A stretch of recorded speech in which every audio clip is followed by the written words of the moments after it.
everyone. Welcome to the Phillip Siddiq Show. I have a saying. I think they may not agree with it, but the way to move forward, you got to go way, way back. You guys like that one? I like it. I'm into it. All right. Yeah, I'm into it. Why wasn't there our tagline? Oh, well. Fantastic.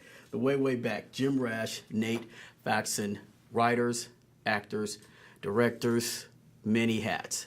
Gentlemen, thank you for coming on the show and for making this picture. Absolutely. Thank you. Yes. So what was the motivation for making this particular type of film?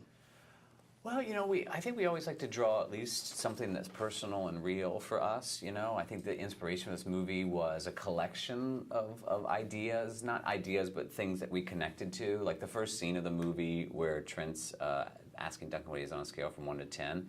That is exactly a moment that happened to me as 14 when we would drive in our station wagon on our way to Michigan, and my stepfather had that exact conversation with me. So we had that, but we also, we grew up on the East Coast. There's just something about destination vacations and people always sort of coming back together year after year and what's happened and how they've changed.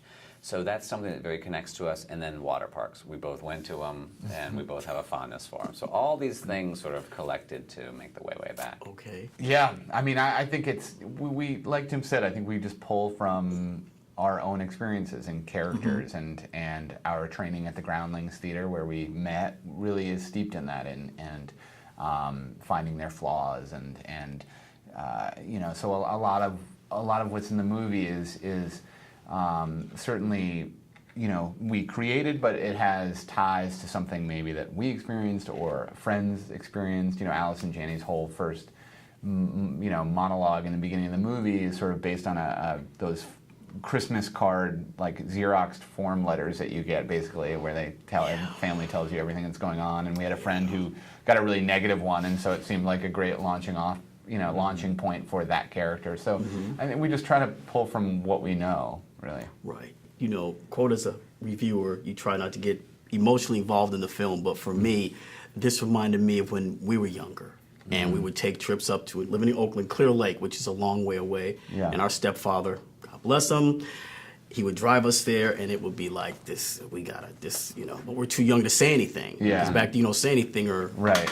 You get it. Right. You really get it. Yeah. So the cast. I mean, you have an all-star cast. Sam Rockwell, Maya Rudolph, and Liam James. And directing youngsters. How was that for you guys? Yeah, it can be. It can be. It can be a challenge, but we hit the jackpot with our young actors. All of them just not just natural and real, because the tendency is you find good actors, but they're polished and they're professional, and you really, especially with Liam, he walked in that room. He came down. He's from Vancouver. He came down to Los Angeles.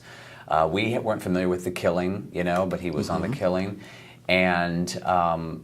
He just felt like Duncan. He walked in, and he is sort of a little slumped shoulders. He's pale. He's an old soul, and that's what he says that himself. But there's this very wry, strong, funny kid, and we got to watch him sort of as Duncan evolve and as Liam just sort of come alive.